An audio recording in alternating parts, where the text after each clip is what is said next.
Assalamualaikum warahmatullahi wabarakatuh. Perkenalkan, nama saya Gian Maulana, mahasiswa Universitas Mercu Buana, Fakultas Ilmu Komputer, jurusan Teknik Informatika.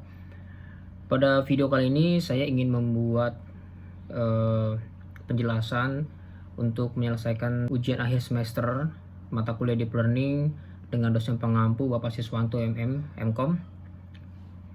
Yang akan saya bahas kali ini adalah pertama tentang konsep kerja CNN. Nah, sebelum kita menjelaskan tentang konsep CNN, kita harus mengetahui dulu apa itu CNN. CNN adalah salah satu jenis neural network yang biasa digunakan pada data image. Nah, biasanya ini CNN itu digunakan untuk mendeteksi atau mengenali suatu objek pada sebuah gambar. Gitu. Dan CNN juga adalah sebuah teknik yang terinspirasi dari cara mamalia dan juga manusia ya, untuk menghasilkan persepsi visual seperti contoh yang tadi sudah saya sebutkan. Nah, secara garis besar itu CNN itu nggak jauh beda dengan neural network yang biasanya. Gitu. CNN terdiri dari neuron yang memiliki weight gitu, dan bias dan juga activation function gitu.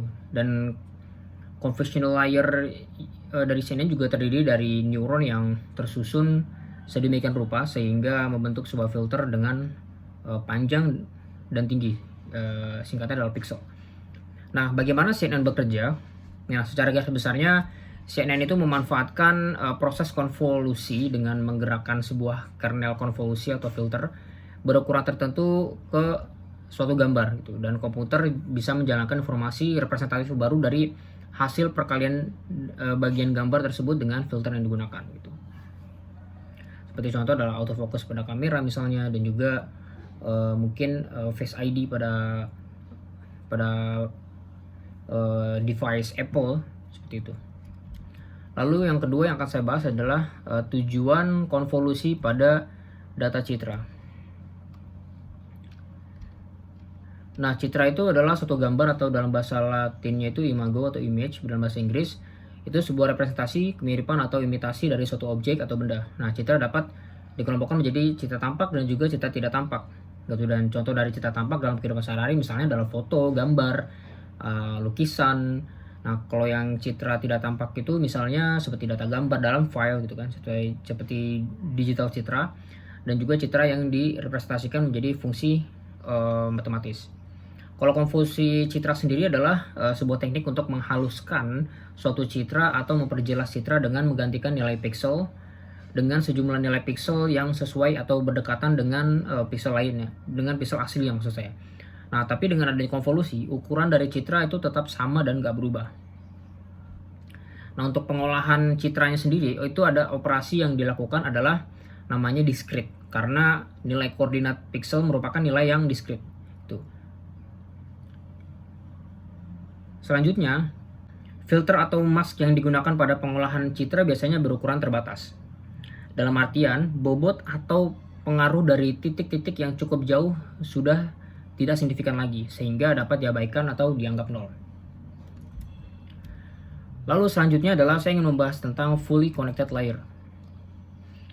Nah, fully connected layer ini adalah sebuah activation map yang dihasilkan dari feature extraction layer yang masih berbentuk multidimensional array.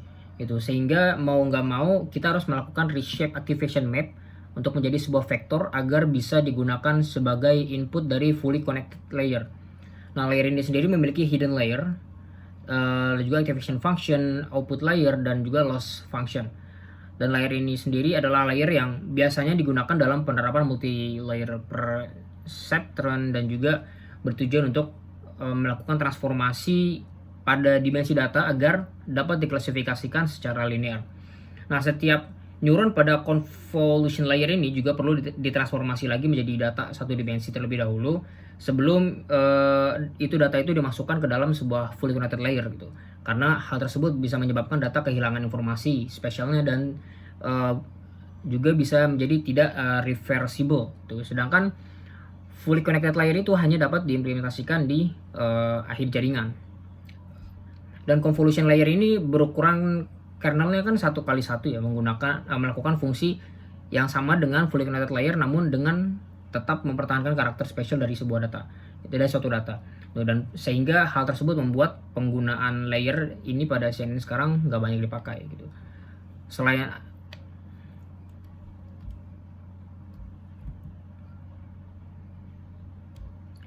lalu yang saya ingin bahas selanjutnya adalah tentang masalah yang dapat diselesaikan oleh RNN. Nah, masalah yang dapat diselesaikan oleh RNN sendiri adalah salah satunya ramalan cuaca ya. Ramalan cuaca. Nah, RNN juga udah cukup terbukti dalam menyelesaikan permasalahan seperti speech recognition, machine translation, sentiment analysis, dan juga image captioning, dan masih banyak lagi. Yang selanjutnya adalah persamaan dan formula RNN. Bentuk persamaan dari RNN sendiri adalah HT sama dengan F dalam kurung XT HT min 1, B. Nah, di mana F sendiri adalah fungsi aktivasi nonlinear yang dapat diturunkan. Guna menyederhanakan penjelasan, bias tidak diikutsertakan pada fungsi-fungsi berikutnya. Bias adalah parameter yang diikutsertakan pada fungsi artificial neural network. Nah, fungsi F sendiri dapat diganti dengan variasi neural network, misalnya menggunakan long short term memory atau LSTM. Selanjutnya adalah pembahasan tentang training pada RNN menggunakan metode backpropagation. Nah, training pada recurrent neural network ini dapat menggunakan metode backpropagation. Nah, tetapi nih, metode tersebut kurang intuitif karena tidak mampu mengakomodasi training yang bersifat sequential time series. Nah, maka dari itu terdapat metode lain seperti misalnya ya ini dia backpropagation through time. Yang terakhir adalah saya akan menjelaskan tentang cara kerja backpropagation through time. Teknik melatih RNN adalah backpropagation through time yang melakukan unfolding pada neural network. Kita mengupdate parameter saat kita udah mencapai hidden state paling awal. Dan secara konseptual BPTT sendiri atau backpropagation through time sendiri bekerja dengan membuka gulungan atau unfolding setiap input layer pada setiap time step gitu. Kemudian nilai errornya itu sendiri dihitung dan diakumulasikan untuk setiap time step. Jaringan kemudian diputar kembali untuk memperbarui bobot, dan juga pada pelatihan RNN itu ada 3 bobot yang akan diperbarui, di mana U adalah bobot dari input layer ke hidden layer, dan W adalah bobot dari hidden layer sebelumnya ke hidden layer selanjutnya, dan V yang terakhir adalah bobot dari hidden layer ke output layer. Itulah tadi video bagian 2 untuk ujian akhir semester Deep Learning. Terima kasih. Apabila ada kesalahan saya mohon maaf. Wassalamualaikum warahmatullahi wabarakatuh.